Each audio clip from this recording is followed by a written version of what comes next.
Professor Vern, how are you? Good morning, Administrator. Professor Vern, what do you got for us this time? Today, we're going to talk about how the real-time system works for our buses. To start with, the real-time system needs to know the exact location of every bus running service. That's where GPS comes into the picture. GPS, or Global Position System, is used to determine the location of each bus. You know, the longitude and latitude. Every bus has a GPS receiver located inside of it that receives signals from GPS satellites orbiting the Earth. These signals tell the bus exactly how far it is from the satellite.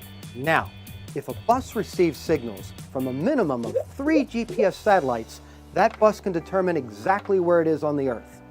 Now you're probably wondering, well, how do I find my position based on knowing how far I am from 3 satellites orbiting Earth?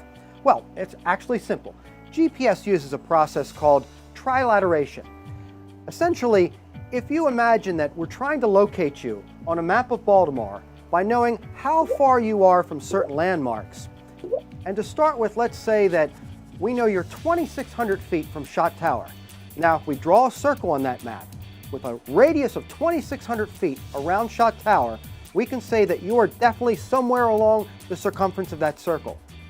Now, if we also know that you're 2,100 feet from Lexington Market, and we add a second circle to the map, we can say that you are located at one of the 2 points where those circles intersect. Next, if we also say that you are 3,000 feet from Oriole Park and add a third circle to our map, then we know that you are located at the point where the 3 circles intersect, which is right along St. Paul Street. Gotcha. Now, if you change the landmarks and imagine GPS satellites, you can see how GPS can locate objects on the Earth. Well, you're probably wondering, how do we get real-time data by knowing the bus locations? Well, each bus has a cellular modem, and it calls the real-time servers that are located in the internet cloud. Now, the buses call the servers once every 10 seconds to report their location. The servers are also programmed with all of the bus routes and schedules. Now, the servers track the bus through its route, seeing where it's at every 10 seconds. The servers can determine when the bus will get at its next bus stop, and then when a bus arrives at the bus stop, the servers can tell, is it on time, is it early, or is it late?